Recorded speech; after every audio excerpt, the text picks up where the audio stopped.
Hello, and welcome to another episode of Fireside Chats with Shruti Kapoor. In these episodes, I bring inspirational people from the tech community who we all look up to, and they come here and share not only their successes and the highlights, but also the struggles they have faced in their own career.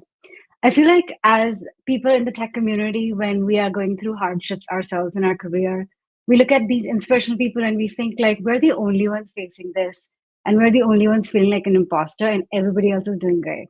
But through these fireside chats, I bring people who share their stories of struggle and make you feel that you're not never alone in your struggle. I spoke about inspirational people, and I feel like there's nobody else who I feel more inspired by than today's guest. It is my pleasure and honor to welcome Kenzie Dodds on the stage. Hi, Wow, Ken. Shruti, thank you. That's very nice of you to say. I really appreciate you having me on the show. Thank you so much for, letting me chat with you today. All true words, all true words. I feel like you need no introduction. Everybody knows you. But for those who don't know you yet, do you want to introduce yourself quickly? Yeah, I'm sure there are plenty of people who don't know me. So I am Kent C. Dodds. I live in Utah in the United States, and I am a full-time educator. Shruti and I worked together at PayPal years ago, and that was the last full-time job that I had as an employee. I teach people how to build full stack web applications. I have a wife and 5 kids, and just happy to be here. So excited to have you. You mentioned like the job at PayPal, and we briefly shared time together. Fun fact, like when I was getting interviewed, my interviewer said, I think this was the time when he was pitching me PayPal, and he said, "You know Kenzie Dodds?" And I was like, "Yeah, I know him." He's like, "Yeah, he works here, so that's another good reason to join PayPal." I was like, "Okay, I guess I'm joining PayPal." And then I remember, like the moment I joined, I think after like a few days, I messaged you on the company Slack, and I was like, "Hey, I'm here because I heard you were here. So glad to have you here." And you were so nice and sweet, and you were like, "Yay, welcome to PayPal." I still remember Oh, well, good, good. I'm glad that that was a perk for you. that. Yes, definitely sold me on PayPal. I think we like shared maybe. I think we shared being coworkers for like maybe a few months before you decided to leave PayPal and like do your own thing. So this was such a big moment I felt for like everybody in the industry because somebody was leaving like a full-time established career, not career, but like full-time established safe job as people may call it, and start their own thing felt like such a scary thing. So tell us a little bit about how you decided to do that and why you decided to do that. Yeah, absolutely. It is scary to especially in the US, where if you don't have an employer, you have to pay for insurance yourself, and it's very like health insurance is it's very expensive here Yeah. for health insurance for various reasons that we could get into, but we're not going to get into politics here. um, so yeah, it is kind of scary going out on your own. But for me, at the time, I had 4 children, and so it was like and my wife and I we're both pretty risk averse. Um, and so we had to be really sure that things were going to work out. And so I'd spent the like 5 years before that working as an educator on the side. And so would prepare workshops, give courses, and go to conferences and stuff. And so by the time I left PayPal, I actually was already making more money on the side than I was at PayPal. And so, Wow. I put a lot of work into it too. Maybe that's one of the struggles is how hard it was to make that happen. But um, it was much less of a risk for me because I already knew that I could make it work. I didn't need 2 PayPal salaries. I'm not the type of person who needs to go buy a Lambo to feel good about myself. Like I don't really live a very expensive life typically. So um, it was a lot less of a scary thing for me because of the preparation that I did beforehand. And I think one thing you pointed out was like you've been working on this for like you already had this going while you had the full-time job. So tell us a little bit about like your schedule of the day, because there you had this 9 to 5 job and probably had products to deliver. And I know you were at TC39, which is also a lot of commitment. So tell us a little bit about your schedule and how you try to make it consistent so that you balanced both your work life and your side hustle and your family life, which seems like a lot. Yeah, yeah, absolutely. So, the first thing that I want to make abundantly clear to anybody who wants to do something similar to what I did is you really, really don't want to do anything on the clock that is making you money outside of your employer. That there's some ethical things there. There's like potentially legal things there that you could get in trouble Yeah. for. And so that was something that I made sure of, that like I'm not recording courses when I'm supposed to be working on PayPal stuff.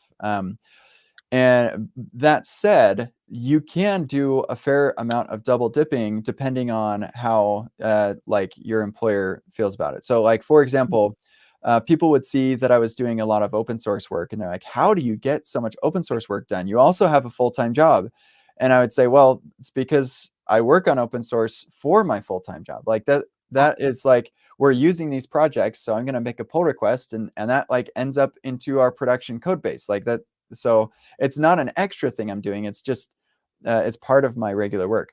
Or they'd see like, wow, how are you publishing so many blog posts? And I'd say, well, my manager said it was fine for me to spend an hour or two writing about like this thing that I learned, so I could share it with the team. And he didn't care where that ended up. Like it was fine for that to end up on my personal website. And so, Yeah. like, I'm not getting paid for that. That's just an extra thing. So I did quite a bit of that. And in fact, even with some of the workshops, I would ask my manager, hey, I can teach people how to test. And I think that would be great. I think, Shruti, I'm pretty sure you came to one of my workshops at least. I think Um, so. and so like I would prepare the workshop to deliver it to PayPal employees. And it's all checked out with my manager. Like they're good with me preparing this workshop.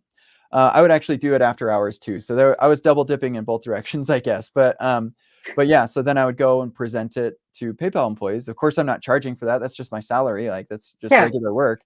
But then I could use that same material outside of PayPal because there was nothing proprietary that I was sharing, or like I guess actually when I was at PayPal, like we would talk about some of the constraints that we had in PayPal and stuff. So it was a little bit more specific, but there was a lot of overlap that was useful outside of things. So anyway, like when I needed to do something that was like, no, this doesn't have anything to do with PayPal. I need to record a course or I need to do whatever. Then that happens after the kids go to bed at Mm. night. And so I spent um, for a lot of my time as before I went full-time teacher, I would sometimes spend 20 to 30 hours extra working on courses and stuff after hours. Wow. Yeah, so it was a lot. Like it's an enormous amount of work, especially when I was building up testingjavascript.com. Mm. I also had the full-time job, and yeah, that took a ton of time. Um, but yeah, like eventually after all the years of working on everything, I was able to build up my side income enough that I didn't need my full-time income anymore, and I could switch. How did you manage to work 20 hours outside of work, stay consistent, and not burn out? Mm. Well, I mean, it wasn't every week that I would work an extra 20 hours. It kind of came to like, what am I actively trying to accomplish now? Mm. Um, and so, and then on top of that, I've got my family, and I had 4 kids, and so that's a lot. But the kids were young. We would put them to bed at like 7, and my Uh, wife would say, "Hey, I love you very much, and like let's go on a date on Friday, but today I just want to like be alone because I've mm. been with these little children all day, and I just need some time to decompress." And so, yeah, I would spend sometimes 5 hours after, or maybe not quite 5. Yeah, sometimes I would go to midnight sometimes working on the workshops or open source or a blog post or actually recording videos that I would put up on testingjavascript.com. But yeah, as far as like how did I not burn out? I don't know. I work a lot. I don't feel like I ever really burned out, but I do get overwhelmed, 100%.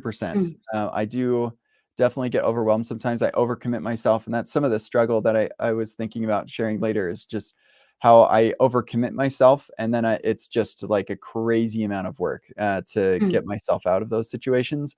Um, but yeah, I end up working a lot, and it works out okay.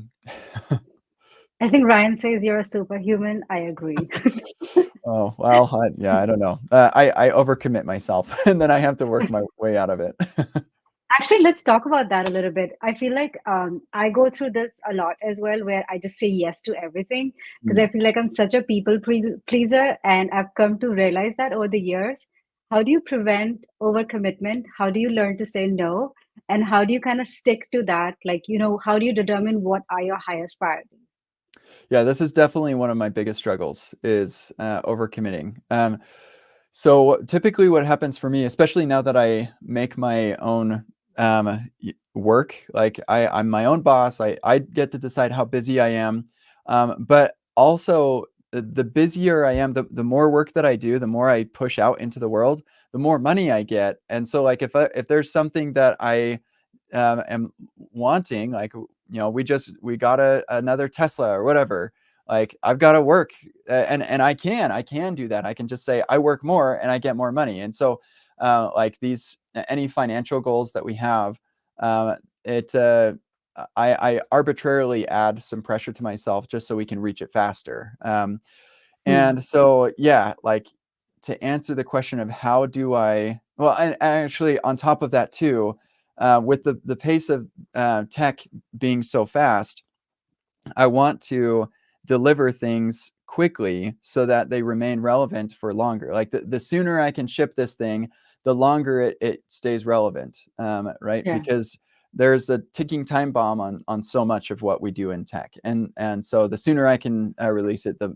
more valuable it can be. And like at this point, I've got tens of thousands of people who are wanting to learn about a particular thing, but they're just so busy with their work that they don't have time to dig in as deep as I can go. They need Mm, something that's more streamlined, which is what I provide. And so there's also like some of that social pressure too to get things out quicker. So anyway, mm, to answer your question of like how do I manage that, I don't. I do a really bad job of this, and I live by my calendar, and so if somebody says, "Hey, I wanted to have a fireside talk at this time," and as long as it's open in my calendar, I just stick it in there, and I say I figure I'll like fit in the other things that aren't so scheduled around those things.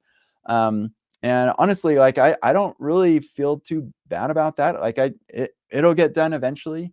It's when I have to put things like right before this conversation, I was recording Epic React version 2, the first workshop for that.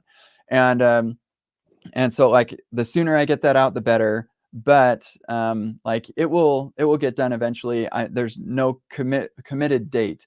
But mm, when I was delivering these as live workshops and I sold tickets to a bunch of people as for this stuff as a live workshop, now I actually do have a date and I have to get it done by this day. And that's when things really get stressful for me, is mm. where like this has to be done by this time, or like I let people down on this commitment that I made. So I struggle most with underestimating how much work something like that is going to be. And the initial launch of Epic Web Dev was an insanity. Just like probably the biggest struggle that I had in getting that done with the quality that I expected myself and the expectations that people had. That was tough. Mm.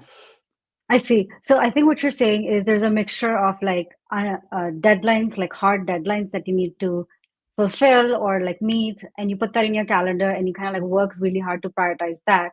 Everything else is kind of just okay if you kind of miss it or it's late. So kind of finding a balance between what's important, what cannot be missed, versus what is like flexible and is not that important and can be let go. Yeah, yeah. And like feeling okay with things not getting done as fast as I want them to. That is a difficult thing.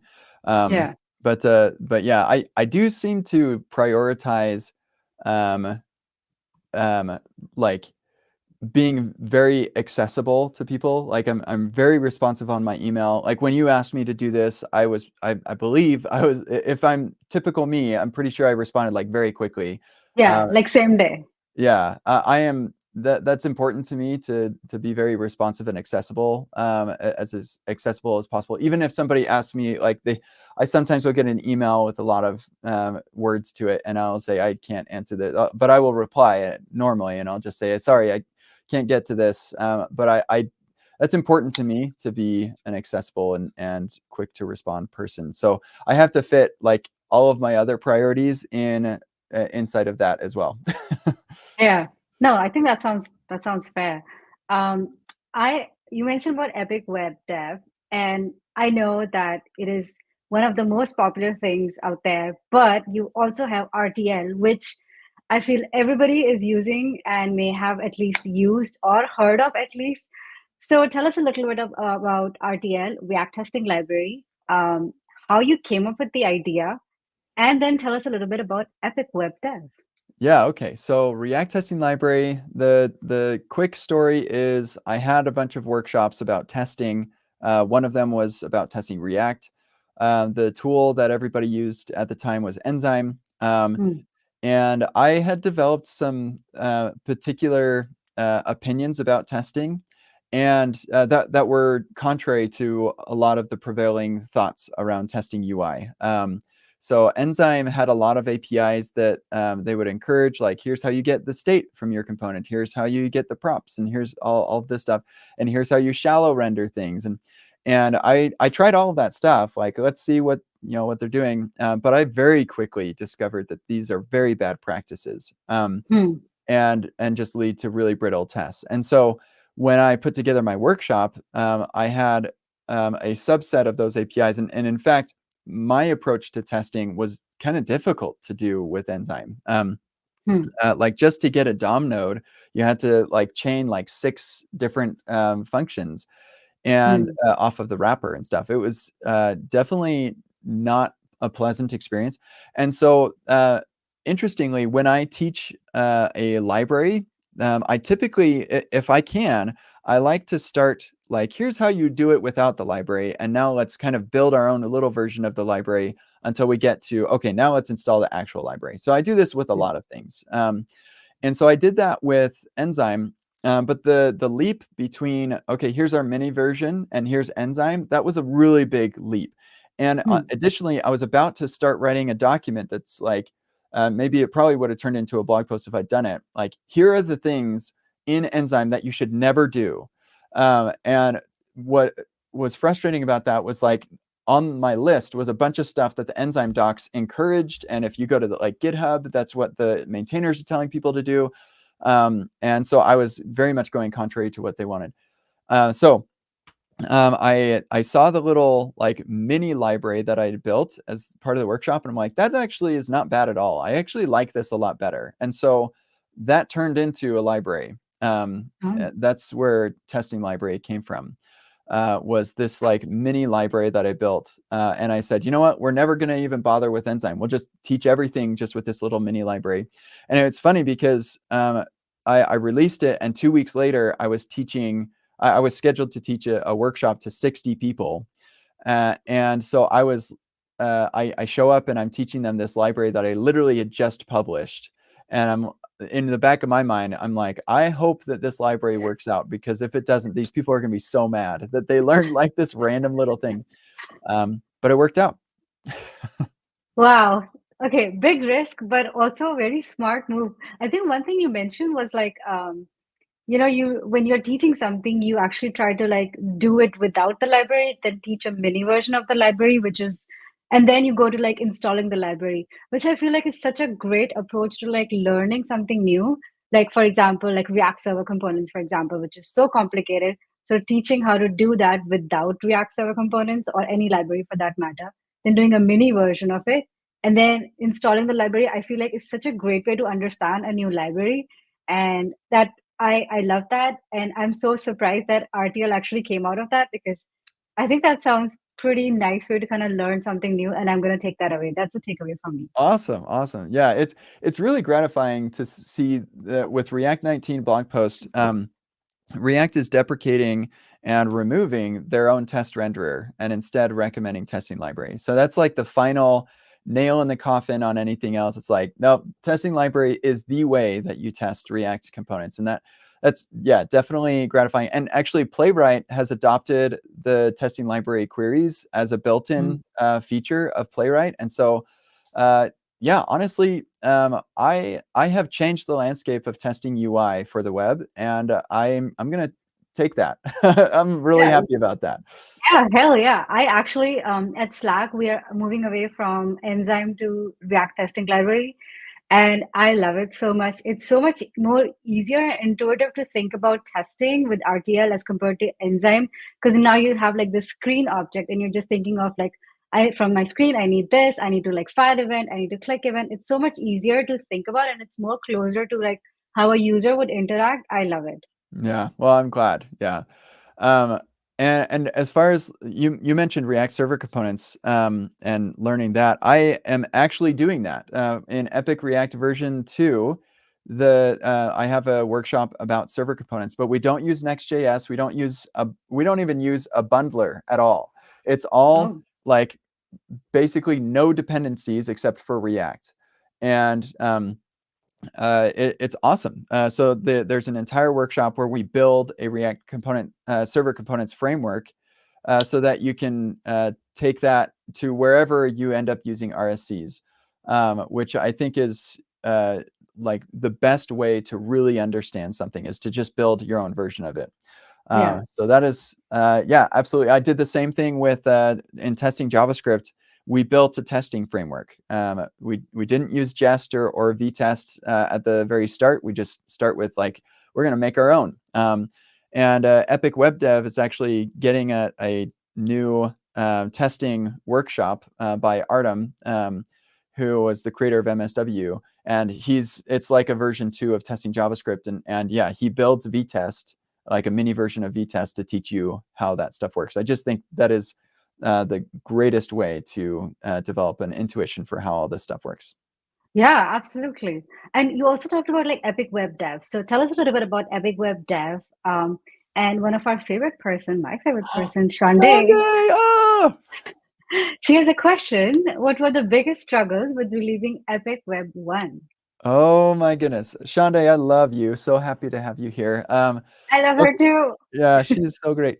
So, and also she is an instructor on Epic Web as well. She's got a couple articles and she's working on putting together some workshops. It's going to be sweet. Oh, Yeah, so releasing Epic Web version 1 was, I actually wrote a blog post about this because it is a bit of an epic story. Um, so here's the deal. I've been teaching. Okay, I created testing JavaScript. That went great. I left PayPal full time on that. The first year I updated testing JavaScript. The second year I took all the React workshops that I've been doing and I created Epic React. That was in 2020. So like fun, interesting year for all of us. Not fun at all.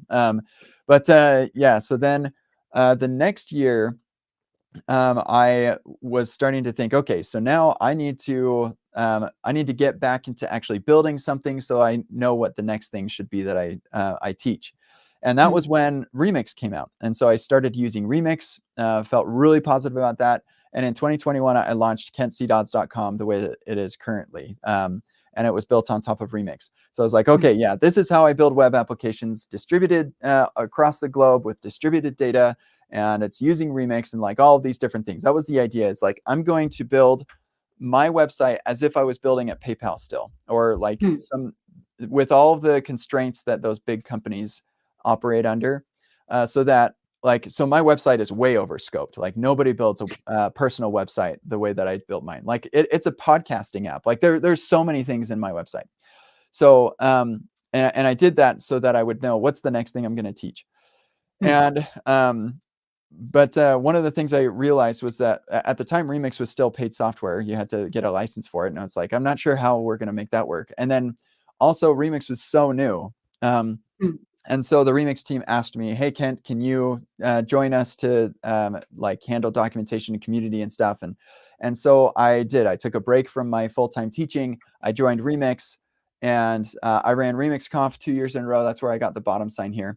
And that went really well. So after the first Remix Conf, we decided we're going to sell to Shopify, and now the Remix team is over working at Shopify, doing awesome work there. And I decided, okay, I've done my job here. Like Remix's future is solid. I'm going to go back to teaching, and now I'm going to teach how I built KentCDodds.com. That involved a lot of like, okay, I need to make a smaller version of this so that like it's something that I can teach people how to build. That's not just like the big thing that KentCDodds.com is. So I was working on a project called Rocket Rental. People can watch my live streams. I streamed for over 100 hours easily building out all of this stuff, and it's all on my YouTube. And yeah, so like building out what was going to be the app that we put together. Eventually decided that even that app was too big or more big than it was necessary. And so I slimmed it down to what is now the Epic Stack. And the Epic Stack is a starter and project reference for people to build applications the way I do. So the Epic Stack, it's a notes app. It's pretty simple, but actually like it includes authentication and two-factor authentication even, and connecting to GitHub and like a bunch of other things, email, all of that stuff, file upload, stuff like that. So my workshops became let's build the Epic Stack. That's the idea of what the first set of workshops on Epic Web. That's what that is.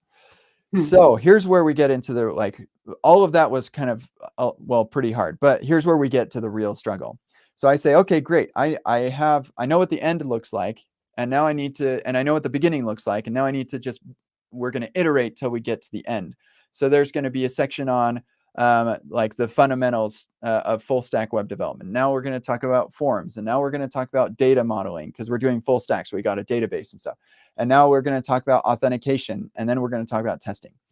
And so, yeah, it ended up. I saw the whole picture in my mind, and I said, "Great! I think I could get all of this done." And I'd already done some of it. I think I can get all of this done by July. And so I scheduled a series of workshops from July to August. It was 4 weeks, two workshops a week. And part of the reason that, and at the time it was like May. And so I said, I got a couple months, like this should be fine. And part of the reason why my schedule was so accelerated was because I knew once I finished delivering the workshops, then I'm going to record the videos, and then they need to get published. And I want it done by like October because we're expecting our 5th child in November. And so like, oh wow, we got to have an accelerated pace here. But I was confident I could do it. So yeah, then I scheduled those. We sold out the 30 seats, and we're like very quickly. And so I said, well, I can do 80 people. Like that is not, I've done it before and it works great. And the way that I do workshops, it is a very good experience for everybody. So we opened up another 30 seats. We sold those out very quickly also. So like I've got 60 people who paid like around $1,200 or I can't remember how much we charged. We never got out of the early bird pricing. So I think like it was 3,000. I think we had early bird as half price. So like $1,500 a piece. That's 4 weeks, 8 workshops, 8 days worth of workshops. That's a lot. It was a pretty great deal with that. But yeah, 60 people are expecting to start learning. And so I'm working on these workshops, and it becomes very clear very quickly that I'm going to need to be working like constantly to get them ready in time. yeah. So I deliver the first workshop, and it goes great. I finished that first workshop with like 3 weeks left before the workshop started, so I had plenty of time. The second workshop I finish, and I only have like 2 weeks before I'm delivering that one. And then the third workshop I finished like the day before. I need to deliver it. And some of these workshops were multi-day, right? I have 5 workshops. It was 8 days worth of workshops. The authentication workshop, that was nuts. I thought I could teach authentication in 2 days. No, if you're going all the way to two-factor authentication and like single sign-on and OAuth and all of that stuff, like that takes a lot. So that ended up being Yeah. enough content to fill 5 days of workshops easily. Mm. And so I had to pick and choose, but I finished almost all 5 days worth of workshops. And so, yeah, that one, that was around the time, about halfway through delivering these workshops, that I was in the thick of it, and I was working probably 80 hours, Wow. maybe closer to like 90, for basically 5 weeks straight. Um, Wow. and I take Sundays off, so I never worked on Sunday, but I was just constantly working, and while I'm doing that, I'm also delivering the workshops. So like that's 6 to 8 hours twice a week that are devoted to actually delivering the workshops. But every other moment of the day, I am working on these workshops. It was insane, and I only feel comfortable sharing all of this with you because the people who went through the workshops had an awesome experience. It went great anyway. But yeah, that was a massive struggle. Um, Wow. and then I recorded it. Like you can look at my tweets because I would always tweet updates of like I recorded this many videos. I had a day. I think I recorded over 50 videos, uh, Wow. and so I had like 2.5 weeks to record all the videos so that I could get them done. And there were 452 videos. So yeah, I mean, there's a lot to be said about my level of preparation. Like I've been doing this for such a long time. I know how to put these things together. Oh, and at the same time, actually, the workshop app that everybody's going through to take the workshops, that wasn't finished either. So I spent a lot of time working on the workshop app itself, as well. So like, and That anybody sounds who goes through that knows that that app is not a joke. Like it's a pretty sick, awesome workshop app. So wow. I know. That sounds stressful. Yes, it was. I know it was a long story, but there you go. That was how I launched Epic Web version 1. That was the biggest struggles, was the whole thing. Oh my God. Okay. I feel like all the hard work has come to like this beautiful fruit that everybody's now enjoying. Ryan actually has a question, which I feel is a great question, which is like, does doing workshop come naturally to you? You used to love editing videos as a kid. I actually didn't know you used to love editing videos. I saw a video of you playing games as a kid, and actually like a baby video of you on your Kenzie Dodds YouTube channel. Everybody should go check it out. So cool. Yeah.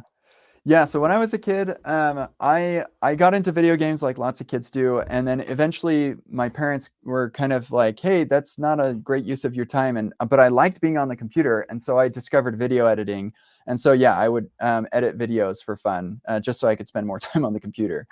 Um, but yeah, so whether it comes naturally, I think that I have been trained from a young age. Like with my church, we are asked to speak in front of our peers from the age like 3.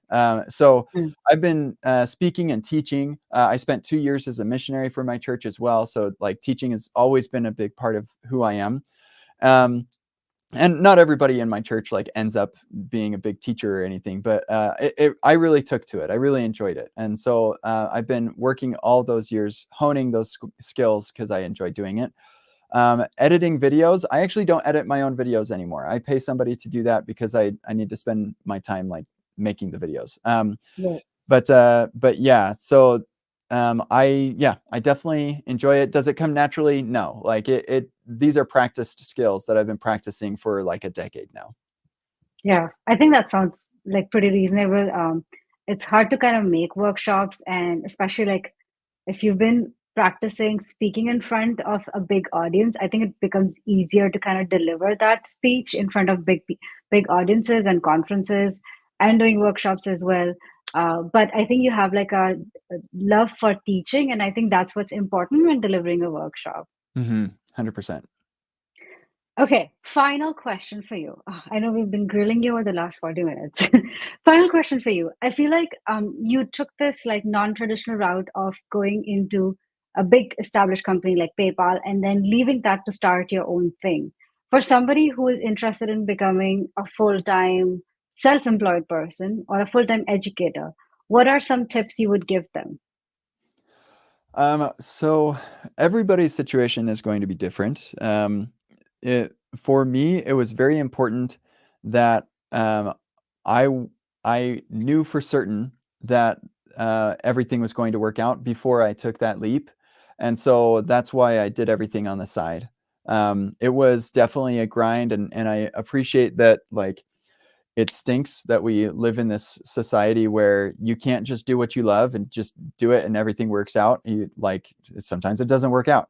And so I hedged my bets a lot by making sure it wasn't a bet at all, by doing a bunch of extra work on the side so that I could take care of my family with my actual income and then kind of experiment with this thing on the side. So for anybody who is interested in doing this, I would suggest finding ways to ensure that it's not a risk and Mm, make it a sure thing. And the way that you do that was with consistency over years.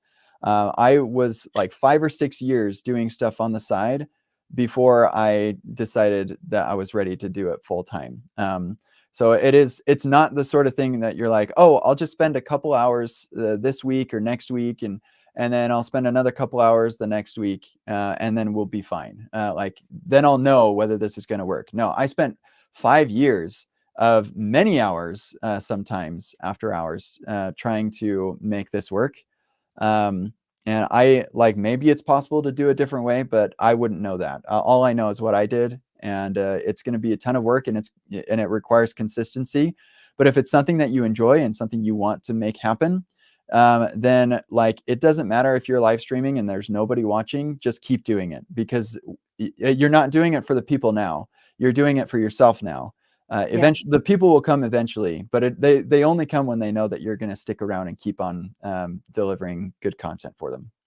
Yeah, I think one of the things you pointed out too was like being consistent, and like I think it's such a like liberating feeling you or like thing you said, which is like even if people are not there, just keep doing because you're doing it for yourself, not for the people. People will follow you if you do what you are passionate about.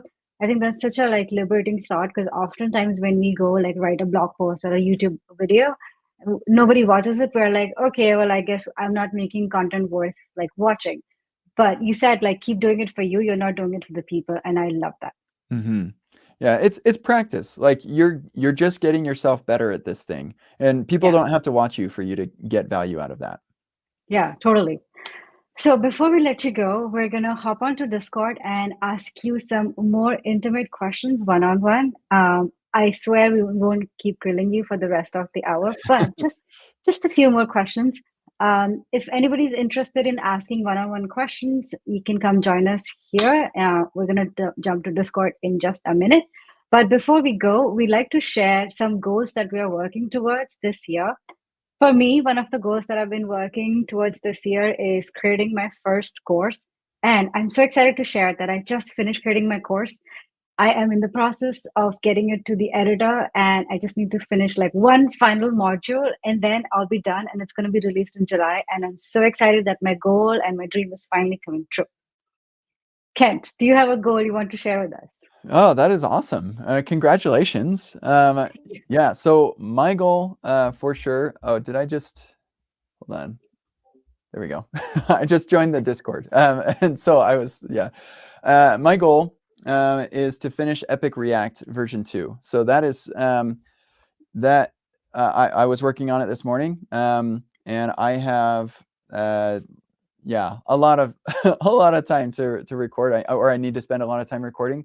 But I was hoping I could do that before ReactConf, but that will not happen.